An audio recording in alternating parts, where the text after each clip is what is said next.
गया ना भैया, दूध मतलब मिलावट, भैया पाउडर तो नहीं मिला रहे हैं। तो ये मुझे लगा यार कि इसमें कुछ किया। बायफ के अंगराज की बछड़ी है। अच्छा जी। और ये हम गिर HF पे गिर डलवाए थे सर, क्योंकि गिर मुझे बहुत। अगर किसी जानवर को अगर पतली टट्टी हो रही है, पतला गोबर हो रहा है, तुरंत एक्शन लीजिए। इंजेक्शन करवाना हो या फिर टैबलेट। जहाँ हम 20 जानवर में 1.5 कुंटल निकाल रहे हैं, अगर 10 जानवर में 1.5 कुंटल अगर निकालेंगे तो जाहिर सी बात है कि हमारा वो 10 जानवरों को जो हम कि डेयरी का मूल मंत्र क्या है, तो मैं यही कहूंगा कि ब्रीडिंग। फीडिंग तो है ही, ब्रीडिंग। भैया तुम ब्रीड पे काम करोगे नहीं, फीडिंग को तुम समझोगे नहीं, मार्केटिंग का तुम्हारा कुछ तरीका है नहीं, तो आप कहाँ से। नमस्कार दोस्तों, मैं प्रिंस और आप देख रहे हैं नई कृषि दर्पण यूट्यूब चैनल। से दोस्तों, आज मैं उत्तर प्रदेश के बनारस जिले में और आयर बाजार में, जहाँ की एक छोटा सा डेयरी फार्म का संचालन किया, काफी सफलतापूर्वक। मैं बता दूं कि इससे डेयरी फार्म को संचालन करने वाले एक युवा साथी है और वो शुरू किए थे 0 से और आज वो 50% पहुंच चुके हैं। 50% में इसलिए बोल रहा हूँ क्योंकि आप यहाँ देख सकते हैं काफी कम जगह है, काफी छोटा सा जगह है, लेकिन इन्होंने एक बड़ा कंस्ट्रक्शन करा रखा है जिसकी हाइट मैं समझता हूँ कि आज उत्तर प्रदेश के जिले में, इस बनारस जिले में कम हो गए। वैसा डेयरी फार्म आज तक किसी भाई ने नहीं बनाया, लेकिन उन्होंने बना रखा है, जिसका मैं आपको एक अलग वीडियो में जानकारी दूंगा। तो आइए हम सर से बात करेंगे कैसे इन्होंने शुरुआत किया था, क्योंकि इनका जो नॉलेज था वो 0 था। इसलिए क्योंकि ये कोविड के पहले एक एक्टर थे और प्रोफेशनली अभी भी एक्टर है और इस डेयरी फार्म को संचालित करे, तो काफ़ी कुछ इन्होंने हमारे दर्शकों के लिए सीख दिया है। तो मैं चाहूँगा कि वीडियो कंप्लीट देखें, जानकारी अच्छी लगे तो चैनल को सब्सक्राइब करें, साथ में बेल आइकन का बटन को प्रेस करें ताकि जब भी इस तरह का वीडियो बना तो आपको अपडेट जो है मिलता रहे। तो आइए हम सर से बात करते हैं और जानकारी लेते हैं। और दूसरी बात, सर का भी एक चैनल है जो कि संदीप दीक्षित डेयरी फार्म के नाम से है, तो आप उसका भी लिंक मैं डिस्क्रिप्शन में दे रखा है हमने, आप जाइए उनको भी सब्सक्राइब कीजिए और उनको भी सपोर्ट कीजिए, खूब सारा प्यार आप उनको भी। नमस्कार सर, सबसे पहले आपका हमारे चैनल पर स्वागत है और जो भी दर्शक नई कृषि दर्पण को देख रहे हैं उनको आप अपना एक छोटा सा परिचय दे दीजिएगा। सर सर मेरा नाम संदीप कुमार दीक्षित है, ग्राम पोस्ट आयर, जिला वाराणसी, उत्तर प्रदेश। तो सर सबसे पहले मेरा सवाल जो रहेगा, या हमारे दर्शकों के मन में भी सवाल रहेगा, आप काफी नवयुवक है, इस डेयरी फार्म के लाइन में आप क्यों और कब आ गए सर? इसके पहले सबसे पहले आप बताएंगे सर। सर ये एक इत्तेफाक ही कहें या फिर कुछ जी, कोविड के बाद जैसा कि आप लोगों ने देखा होगा काफ़ी महामारी आई थी और कोविड के बाद सर हम लोग यहाँ पे आए और एक स्टार्टअप का प्लान था और तमाम प्रकार के बिजनेस को हम लोग ट्राई कर रहे थे जी। चूँकि जानवरों से अत्यधिक लगाव है, इसके लिए डेयरी फार्म हमने चुना। और डेयरी फार्म चुनने का एक और उद्देश्य था सर, एक तो पशुपालन तो चलिए ठीक है, और सबसे बड़ी चीज़ कि सर गांव में हम रह के कौन सा बिज़नेस अफोर्ड कर सकते हैं। जी। तो जब कोविड में सर मैंने एक चीज़ देखा कि लगभग सारे बिजनेस ठप पड़ गए थे, लेकिन डेयरी सेक्टर एक ऐसा बिजनेस था जो कोविड में धड़ल्ले से चला और कोई रोक टोक नहीं। तो बनारस हम लोग आए तो तमाम प्रकार के बिजनेस प्लान कर रहे थे कि भाई अब कुछ स्टार्टअप किया जाए। तो काफ़ी रिसर्च करने के बाद ये सेक्टर मुझे बहुत प्रभावित किया और इसमें मुझे अपार संभावनाएं लगी। तो इस हिसाब से हमने डेयरी फार्मिंग का यहाँ पे शुरुआत किया। तो क्योंकि बनारस में सर सबसे बड़ी जो मैंने जो थोड़ा बहुत रिसर्च किया था कि बनारस में दूध एक बहुत बड़ा इशू है कि बाकी आदमी के पास पैसे तो बहुत ज़्यादा हैं, आदमी कमा भी रहे हैं, लेकिन दूध का जब नाम आता है तो वहाँ आदमी हार जाता है, वहाँ पैसा काम नहीं करता। वहाँ केवल एक माइंडसेट बन गया ना, भैया दूध मतलब मिलावट, भैया पाउडर तो नहीं मिला रहे हैं। तो ये मुझे लगा यार कि इसमें कुछ किया जा सकता है। तो हम जुड़े लोगों से और सर काफ़ी अच्छा रिस्पांस है। हाँ, और बाहर का एक भी दूध नहीं देते लोगों को, केवल अपने घर का दूध। तो कोविड के पहले क्या कर रहे थे सर? सर मैं बेसिकली प्रोफेशनल एक्टर हूँ। अच्छा जी। और मेरा कॉमेडी चैनल भी है जिसका नाम है एक्टर संदीप दीक्षित। जी। तो जैसे जब स्टार्ट किए थे आप एक्टर थे, फिर डेयरी फार्म पे लाइन में आए, तो काफ़ी मतलब चैलेंजिंग रहा होगा ये चीज़? सर बहुत ज़्यादा चैलेंजिंग था, थोड़ा बहुत नहीं। तो उसके बारे में थोड़ा हमारे दर्शकों को बताएंगे सर। सर दिक्कत ये था कि पहली बात की ABCD नहीं पता था जी। तो जब हमने डेयरी प्लान किया तो सर सीधी सी बात है सर कि कोई भी बिजनेस करते हैं तो उसमें इन्वेस्टमेंट होता है। तो हमने जब काफ़ी रिसर्च किया तो हमने सोचा कि भाई 3 साल पहले डेयरी करते हैं जी। क्योंकि किसी बिजनेस को समझने के लिए पहले खुद करना पड़ता है और डेयरी एक ऐसा सेक्टर है कि आप मतलब लेबर के भरोसे नहीं छोड़ सकते। तो हमने डिसाइड किया कि 3 साल तो हम प्रॉपर तरीके से डेयरी अपने हाथ से पहले सीखेंगे। यदि समझ में आता है तो इसको आगे बढ़ाएंगे और अगर नहीं समझ में आता है इसी पे क्लोज कर देंगे। तो सर डेयरी समझ में आया। हम अपने पशुपालक भाइयों से रिक्वेस्ट करना चाहेंगे कि आप बिल्कुल भी डीमोटिवेट मत होइए, क्योंकि 90% लोग आपको यहाँ पे अरे यार यहाँ कुछ नहीं होता, ये डेयरी है, गोबर। भैया अपार संभावना है जी। अगर आपके अंदर क्रिएटिविटी है और एक विजन के तहत अगर आप काम कर रहे हैं तो भाई साहब डेयरी से अच्छा कोई बिजनेस हो ही नहीं सकता। मतलब एक प्रॉपर गोल लेके चलना होगा। हाँ, आपको सर जैसे कि जैसे हम डेयरी शुरू किए थे सर, तो तमाम प्रकार के एक्सपर्ट आते थे, तो वो एक बात कहते थे कि डेयरी मतलब ब्रीडिंग, फीडिंग और मार्केटिंग। तो बड़ा मतलब होता है ना कि हम लोग हंसते थे कि यार क्या बोल रहे हैं, ब्रीडिंग फीडिंग ये बकवास है। हाँ होता है, ये पिलर है सर। ये हमको 3 साल के बाद समझ में आया। डेयरी हमको ये तीसरा साल हमारा रन कर रहा है सर, और तीसरे साल में हमको पता चला कि डेयरी एक्चुअल करना कैसे है। जी सर। तो अभी हालांकि हम अच्छे से ब्रीड पे काम करना स्टार्ट कर दिए हैं, और जैसा कि ये आप देख रहे हैं ये बायफ के अंगराज की बछड़ी है। अच्छा जी। और ये हम गिर HF पे गिर डलवाए थे सर, क्योंकि गिर मुझे बहुत पसंद थी। तो और ये साहिवाल है। बाकी सर आनंद आता है जब हमारे पास घर की ब्रीड जब तैयार हो जाती है। असली मजा डेयरी का सर तब है जब हमारे घर की ब्रीड तैयार होती है। अच्छा जी। तो जैसे स्टार्टिंग किए थे तो एक्टर थे आप जी। गाय की खरीदारी कहाँ से स्टार्टिंग में करते थे, अभी कहाँ से कर रहे हैं, इसके बारे में थोड़ा सा बताएंगे सर। सर शुरू में तो मैं जैसा कि पिछले वीडियो में मैंने बताया था, जी भर भर के लूटे गए। अच्छा जी, व्यापारियों ने तो वो लूटा ना सर कि मैं क्या बताऊं। अच्छा, सीधी सी बात है, कोई बिजनेस आप करते हैं तो करते करते समझ में आता है। शुरू में सर कुछ नॉलेज नहीं था, किसी भी चीज़ का नॉलेज नहीं था। तो धीरे धीरे करते करते करते अब समझ में आया कि गाय कहाँ से लेना चाहिए, कैसे लेना चाहिए, उसकी पहचान क्या है, तमाम प्रकार की चीज़ें हैं। तो अभी जो हमारा नया शेड बन रहा है सर, हाँ सर एक चीज़ और है, मैं अपने पशुपालक भाइयों से एक बात और कहूँगा, डेयरी में आप डे 1 से ही बहुत लंबा चौड़ा कंस्ट्रक्शन मत करवाइए। पहले डेयरी को 3 वर्ष दीजिए, मतलब आप जहाँ भी करना चाहते हैं एक छोटा सा पशुओं को रहने के लिए बनवा लीजिए। 3 साल आप प्रॉपर तरीके से करिएगा, और 3 साल अगर आप कर लेते हैं तो आपको खुद ही पता चलेगा कि हमको आगे डेयरी करना है कि नहीं करना है। तो ये बहुत ज़रूरी है कि 3 साल पहले आप छोटे में आप शुरू करके प्रॉपर पहले इसको समझिए कि डेयरी है क्या एक्चुअली। तो जैसा कि हमारी डेयरी है, अभी 3 साल हमने कर लिया, तो हमने वो जो स्ट्रक्चर हमारा नया वाला बन रहा है खेत में जी, तो अभी लगभग हम लोग 1-1.5 महीने के अंदर वहाँ शिफ्ट हो जाएंगे। तो गाय खरीदने में परेशानी, फिर रख रखाव को लेकर के, क्योंकि एक्टर थे, इसका नॉलेज होगा नहीं, तो रख रखाव करके में क्या परेशानी होती थी? सर बोल तो रहे हैं कुछ नहीं पता था जी। तो शुरू में तो बता रहे हैं ना, फीडिंग का कोई नॉलेज था नहीं। मिनरल को हमने कोई महत्व ही नहीं दिया। अच्छा, मिनरल को महत्व नहीं दिया। फीडिंग मतलब भाई कुछ भी डाल दो गायों को, क्या दिक्कत है। तो कहने का मतलब सर कि छोटी छोटी गलतियाँ, ब्रीडिंग और फीडिंग और मार्केटिंग, जो छोटी छोटी हमारी गलतियां होती हैं सर, वो ना हो तो डेयरी को सफल होने से कोई रोक ही नहीं सकता। अच्छा जी। तो अभी अब जैसे कंसेप्शन का होता है सर, अगर आप मिनरल अगर रेगुलर नहीं करेंगे तो कंसेप्शन आपका सक्सेस नहीं होगा। अच्छा जी। तो मिनरल की कंटिन्यूटी होनी ही चाहिए। अच्छा जी। तो आप आधा किलो राशन कम दें, लेकिन मिनरल कंटिन्यू दीजिए। अच्छा, ये बहुत फैक्टर करता है सर।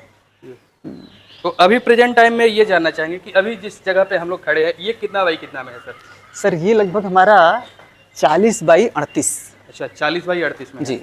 38 से इसका चौड़ाई है या लंबाई है? सर ये 40 है, चौड़ाई 40 है, 38 अपना। अच्छा। तो इसमें कितने पशुओं का आपने रख रखा है सर? सर यहाँ पे तो हमारे पशुओं का भी बहुत दिक्कत हो रहा है, क्योंकि जगह का शॉर्टेज है। जी बिल्कुल। अब जब हमारी नई वाली डेयरी बन जाएगी तो वहाँ तो कम से कम 200 जानवरों का हम बनवा रहे हैं। तो यहाँ पे अभी मतलब कितना टोटल? अभी सर यहाँ पे लगभग 37 से 38 जानवर। 37-38 जी जी। तो स्टार्टिंग के पीरियड में मतलब रोग को लेकर के भी कुछ परेशानी महसूस करना पड़ा था, नहीं करना पड़ा था सर? जी सर। सर एक चीज़ मैं यहाँ पे छोटी सी बात बोलना चाहूँगा, आपने रोग का नाम लिया जी। सर, जब डेयरी में कोई दिक्कत आए ना, तो आप समझिए कि भगवान आपके ऊपर बहुत बड़ी कृपा कर रहे हैं। अच्छा जी। ये जल्दी कोई बताएगा नहीं, क्योंकि डेयरी में जो जो परेशानियां आपको आ रही हैं, आप उसको मार्क करते जाइए। आप उसको मार्क करते जाएंगे, और जो जैसे थनैला हुआ, अब जैसे आपके एक जानवर को थनैला हुआ, ठीक है, आप पूरा यूट्यूब खंगाल दीजिए, और पूरे जितना भी नॉलेज है आपको, आप थनैला एक बुक बनाइए, आप थनैला रोग लिखिए, और उसको हर एक प्रकार की दवा आपके माइंड में फिट हो जानी चाहिए कि थनैला के बाद क्या क्या ट्रीटमेंट होता है। फिर आपको कोई दूसरा, मान लीजिए सर्रा हुआ, तो सर्रा रोग हुआ तो आप तुरंत मार्क करिए। मतलब क्या क्या रोग फेस करना पड़ा था आपको? एक थनैला आपने बताया, फिर क्या आपने? थनैला हो गया सर, और डायरिया हुआ। डायरिया भी होता था? डायरिया एक बार तो सर ऐसा हुआ कि पूरे जानवरों को एक साथ। अच्छा।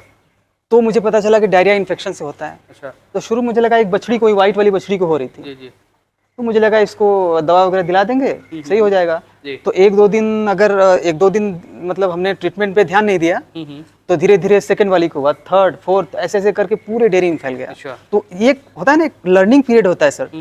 कोई भी रोग जो पहली बार हमारी डेयरी में होता है वो लर्निंग पीरियड होता है। अब जैसे हमको एक सबक मिला कि भाई डायरिया बहुत खतरनाक चीज़ है। अच्छा। मैं अपने पशुपालक भाइयों को बोलना चाहूँगा कि भैया अगर किसी जानवर को अगर पतली टट्टी हो रही है, पतला गोबर हो रहा है, तुरंत एक्शन लीजिए। अच्छा। इंजेक्शन करवाना हो या फिर टैबलेट लेना हो अपने डॉक्टर से मिलके, क्योंकि बहुत खतरनाक रोग। अच्छा। हम तो बता रहे हैं कि हमारी सर बता रहे हैं ना कि 2-3 दिन के अंदर मतलब यूं बड़े बड़े मांस के लोथड़े, गोबर के रास्ते, बहुत परेशान हुई गायें। तो ट्रीटमेंट कराया, काफ़ी पैसे खर्च हुए। अच्छा, अच्छा। जी। तो अब आपसे ये जानने का प्रयास करें कि अभी टोटल हर्ड साइज आपका कितना है सर? सॉरी, कितना मतलब हर्ड साइज है, कितनी पशु है अभी आपके पास टोटल? हमारे पास सर वहीं 38 से 40 छोटे बड़े मिला। 38 से 6। तो मिल्किंग में कितनी है अभी? मिल्किंग में सर अभी हमारे पास लगभग 20 है। 20 है जी। कितना मिल्क प्रोडक्शन हो रहा है अभी? मिल्क सर अभी हमारा 1.5 कुंटल। 1.5 कुंटल जी।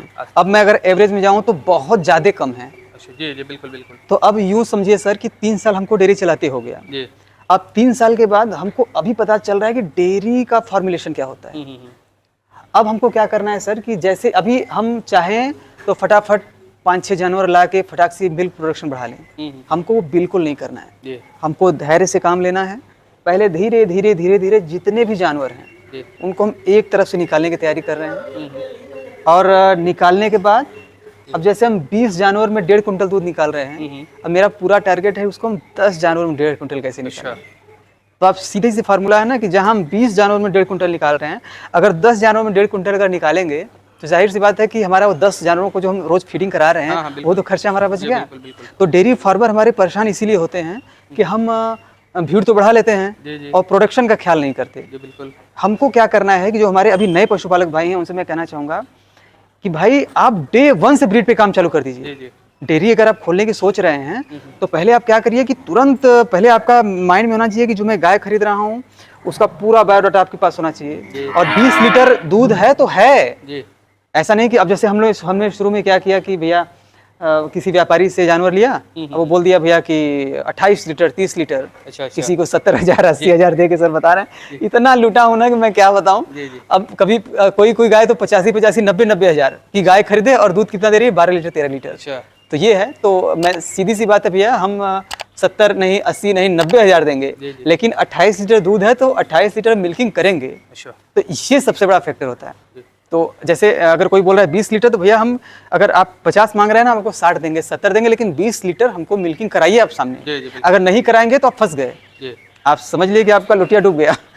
तो जैसे अभी आपका 150 लीटर प्रोडक्शन होता है, किस रेट से दूध जा रहा है सर? सर हमारी जैसे बोलते हैं ना ब्रीडिंग फीडिंग और मार्केटिंग, तो ब्रीडिंग में हमने थोड़ा डिले किया, फीडिंग में तो एकदम डिले किया जिसका हमको दुष्परिणाम मिला। काफी कंसेप्शन में तमाम प्रकार की दिक्कतें आई और बहुत सारी दिक्कतें, लेकिन मार्केटिंग सर हमारी तगड़ी थी। अच्छा। किस रेट से दूध जा रहा है अभी? सर अभी हमारा 50-55 जा रहा है, अभी 60 करने वाले हैं। अच्छा। अब मार्केटिंग का मतलब तो सर कस्टमर सेलिंग होता है? जी, हम होम डिलीवरी प्रोवाइड करवाते हैं। अच्छा। शुरुआत में भी कस्टमर सेलिंग किए थे? शुरुआत में सर हम मंडी अपना दूध। अच्छा, मंडी आपने पकड़ा था। तो मंडी में काफी कब परेशानी हुआ होगा? सर रेट का भी परेशानी था और मंडी में जो सबसे बड़ी प्रॉब्लम थी सर ना कि वो जो वहाँ मिलावट वगैरह जो सिस्टम मैंने देखा ना, आँख के सामने वो पाउडर वगैरह मिला रहे हैं सर, तो वो देख के तो मैं एकदम बहुत परेशान हो गया कि मैं यहाँ दूध नहीं दे पाऊंगा। शुरुआत में मार्केटिंग में दिक्कत आई थी आपको? हाँ, तो सर मैं डोर टू डोर लोगों के पास गया, विजिट किया और अपनी क्वालिटी के बारे में बताया। जी। और जो थोड़े शिक्षित वर्ग हैं उन्हीं के पास गया। बिल्कुल। और अच्छा लगा कि वो लोग हमको समझे, हमारे विजन को उन्होंने अप्रिशिएट किया। और आज सर ऐसा है कि आज हमारे पास अगर 5 कुंटल भी दूध हो जाए तो कम पड़ जाए। अच्छा। तो इतना अच्छा मार्केटिंग हो गया सर और सब अच्छे कस्टमर, तो उनको दूध देने में भी आनंद आता है। और सबसे अच्छी बात यह है कि जब आप कोई सर अच्छा काम कर रहे हैं ना तो माउथ पब्लिसिटी होता है, दूध लाइक माउथ पीरियड। जी जी जी।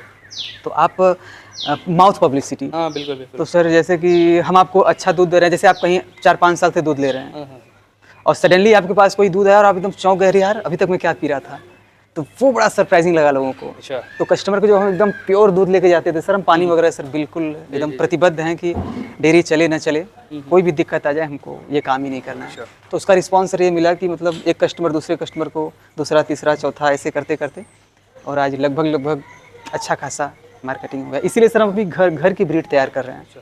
तो फीडिंग को लेकर के मतलब क्या आपकी फीडिंग अभी आप क्या करा रहे हैं? फीडिंग सर 2 साल तो आपसे बता तो रहे हैं कि डेयरी का मतलब यही समझते थे कि बस गाय लाए, कुछ भी खिला दिए और मस्त दूध लेके मार्केट में बेच दिए। जी जी। तो वो बड़ा मिथक टूटा कम से कम, अक्ल ठिकाने आई। तो अभी क्या मतलब खिला रहे हैं इन सभी को? अभी सर हम एकदम बैलेंस डाइट दे रहे हैं। मतलब बैलेंस डाइट बोले तो क्या क्या होता है सर? मतलब एक फीड में जो होना चाहिए जी जी 30-35% अगर प्रोटीन होना चाहिए जी। तो वो है, 1 से 1.5% अगर मिनरल मिक्सचर होना चाहिए तो वो है जी। उसके बाद कैल्शियम जो भी होना चाहिए सब कुछ बैलेंस डाइट है। हमारे मित्र हैं फीड बनाते हैं जी। हमने तमाम लोकल कंपनियों से भी फीड लिया और तो अभी वहाँ से अपना खुद का फीड वो बनाते हैं, उनकी भी डेयरी है। जी जी। तो हम लोग मिल के अपना काम कर रहे हैं फीड पे। अच्छा अच्छा। तो काफ़ी अच्छा रिस्पॉन्स है। तो कितनी मात्रा में अगर फीड वगैरह दिया देते हैं तो कितनी मात्रा में? सर यहाँ पे मान के चलिए कि जो 10, 12, 13 लीटर वाली गायें हैं 2.5 किलो उनको पर टाइम अच्छा देते हैं। वहीं अगर 20, 21 वाली हैं तो उनको वहीं लगभग 3.5, 4 कैल्शियम मिनरल वगैरह देते हैं। कितना मात्रा में देते हैं? मात्रा सर ट्रेस मिनरल है तो उसको 20 ग्राम वगैरह देते हैं और नॉर्मल मिनरल है तो उसको 100 ग्राम 50 ग्राम। तो अभी हम फिलहाल में ट्रेस मिनरल ही चला रहे हैं जी। अब जो मैं बता रहा हूँ सर मिनरल का ना, ये जो डिसिप्लिन अभी देख रहे हैं हमारी लगभग सारी गायें थोड़ी दुबली हो गई थी। क्यों? क्योंकि हमने मिनरल को महत्व ही नहीं दिया। अच्छा। कैल्शियम, फास्फोरस, मैग्नीशियम को महत्व ही नहीं दिया। तो जब उसका दुष्परिणाम आया और समय बीता तो हमको लगा कि यार मतलब कितना जरूरी होता है। तो हम धीरे धीरे सर सारी चीज़ों पे काम कर रहे हैं अच्छे से। हरा चारा भी देते हैं? हरा चारा सर अभी स्टार्ट हो गया है। अच्छा, पूरे साल मिलता है क्या? पूरे साल। तो हरा चारा बीच में मान के चलिए गर्मी में थोड़ा सा डिवॉर्मिंग वगैरह भी कराते होंगे फिर? जी डिवॉर्मिंग कराते हैं? जी डिवॉर्मिंग कराते हैं तो हर 2.5 से 3 महीने पे। 2.5 से 3। उसके बाद लिवर टॉनिक भी देते हैं?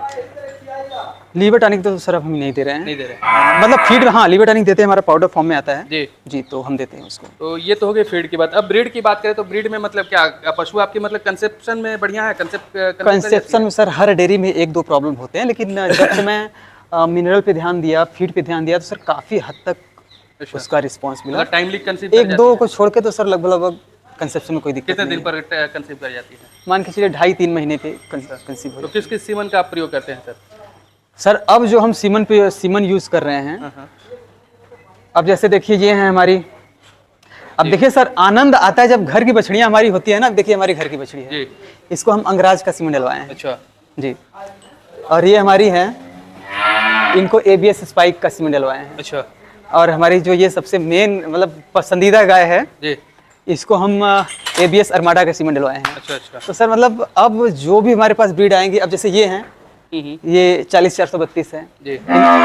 इनको भी 40-432। अच्छा और ये जो गाय है पहली वाली उसको भी 40-432। अच्छा अच्छा। तो मतलब अब की जो बछड़ियाँ आएंगी सर एकदम अच्छी बछड़ियाँ आएंगी, क्योंकि उनकी माँ भी अच्छी थी। उसके बाद 2nd जनरेशन 3rd जनरेशन जैसे जैसे बढ़ते जाएंगे ब्रीड हमारा। और सब मेरा मेन जो फोकस है वो ब्रीडिंग पे ही है। अच्छा। क्योंकि और सर एक चीज़ अगर मुझसे कोई पूछे कि डेयरी का मूल मंत्र क्या है तो मैं यही कहूँगा कि ब्रीडिंग। फीडिंग तो है ही, ब्रीडिंग बहुत बड़ा फैक्टर करता है। अच्छा सर एक चीज़ मैं और बोलूँगा कि हमारे पशुपालक भाई जान लें, जो 3 साल का सर्कल होता है डेयरी में, जो बोलते हैं ना कि 3 साल का सर्कल, ये जाने में मुझे 3 साल लग गए। 3 साल का सर्कल क्या होता है? Breeding, feeding, marketing. इसमें अगर कोई मुझसे मेन पूछे तो मैं ब्रीडिंग बोलूँगा। ब्रीडिंग क्यों सर? क्योंकि ये 3 साल का जो सर्कल है ना, जैसे मान लीजिए हमारी अभी बछड़ी आई, ठीक, उसको हम मान के चलिए 2 साल में माँ बना दिए। हाँ, वो अगर प्रेग्नेंट हो जाती है तो तीसरे साल वो मिल्किंग में आ जाएगी। तो ये होता है 3 साल का सर्कल। हाँ, 3 साल का सर्कल। और वो अगर ब्रीड वाली बच्चा आ गई तो मतलब 3 साल में आपका डेयरी रॉकेट की तरह भागेगा। तो ये बहुत जरूरी होता है। तो 3 साल का अनुभव से आपको मतलब क्या लगता है, नए युवा जो है इसमें आ सकते हैं कि नहीं आ सकते? सर बता तो रहे हैं कि इससे अच्छा बिजनेस कोई नहीं, मेरे ख्याल से कोई नहीं है, कसम से बता रहे हैं। और दूसरी बात, जो फेलियर हैं, जो फेल होते हैं, पहली बात कि हाँ, जो हमारे नए पशुपालक भाई हैं, 1-2 मंत्र आपको दूंगा, उनके पास बिल्कुल मत जाना, जो हमेशा रोते रहते हैं, अरे यार कुछ नहीं है। क्योंकि 90% आपको मिलेंगे डेयरी है, अरे भैया कुछ नहीं होता, हम तो मर गए, गोबर है। भैया तुम ब्रीड पे काम करोगे नहीं, फीडिंग को तुम समझोगे नहीं, मार्केटिंग का तुम्हारा कुछ तरीका है ही नहीं, तो आप कहाँ से? और सर डेयरी पढ़े लिखा हुआ बिजनेस है, ये तो 2-3-4 जानवर सभी लोग रख ले रहे हैं, लेकिन डेयरी जो एक्चुअल सर ने पढ़े लिखों का बिजनेस है, जी जी क्योंकि इसमें आप बिल्कुल एक सिस्टम से नहीं चलेंगे तो सर्वाइव नहीं कर पाएंगे। और सर बहुत आनंद है इन लोगों के साथ, अच्छा। मैं आपके बता रहा हूँ ना। और एक चीज़ और, जैसे आपने बोला, एक बात और सर, यदि आपको जानवरों से प्रेम नहीं है, आप जीवन में कभी डेयरी नहीं चला सकते। अगर आप सोच रहे हैं कि ये बिजनेस के पर्पज से आप इनको देख रहे हैं, हाँ बिजनेस का पर्पज रखिए, लेकिन कहीं ना कहीं इनको समझिए कि इनके अंदर एक जीव है, जी जी जी इनके अंदर परमात्मा है, इनको भी दुख होता है, इनको भी दर्द होता है। जी जी जैसे हम लोग सर गाय सेलिंग करते हैं, तो कोशिश करते हैं कि जैसे व्यापारी हैं तो तमाम प्रकार के लोग होते हैं कि उनको भेज देते हैं काटने के लिए। तो हमको बस ये है कि हम लोकल जिसको हम जानते हैं, जिनके ऊपर ट्रस्ट है, उन्हीं को, सबको नहीं। तो अब अंततः हम आपसे ये जानना चाहेंगे कि एक्सपेंसेस कितना कर लेते हैं, इनकम कितना अभी ले पा रहे हैं इस डेयरी के लाइन से अभी? सर 3 साल के बाद जी अभी मान के चलिए हम नो प्रॉफिट नो लॉस में जा रहे हैं। अच्छा प्रॉफिट बहुत, अगर हम इसको उस हिसाब से देखें, इस समय मैं 17 बछड़ी पाल रहा हूँ। अच्छा अच्छा, तो वो सारा प्रॉफिट ले जा रही है आपका? आप सोचिए ना, नहीं मैं 17 बछड़ी पाल रहा हूँ, 4 पड़िया, पाड़ी होती है ना, पाड़ी, अब जैसे सारी ब्रीड की हैं, जैसे कि वो हमारे पड़िया देख रहे हैं आप, जी जी आइए हम इनको भी दिखा देते हैं आपको। ये सब सर ब्रीड की, इसकी माँ 14 लीटर दूध दी थी, जी जी और इसको हमने प्योर मुर्रा नस्ल का अच्छा बायफ का सीमन डलवाया। अच्छा अच्छा और ये हमारी भैंस है, 14 लीटर दूध दी। अब इससे जो पड़िया निकली वो 12 से 13 लीटर दूध दी, अच्छा अच्छा। उस कॉर्नर पे है। तो कहने का मतलब अब भैंस पे भी हम लोग काम कर रहे हैं। चलिए सर, काफ़ी अच्छी आपने जानकारी दी, इसके लिए आपको बहुत बहुत धन्यवाद सर। चलिए सर, बहुत बहुत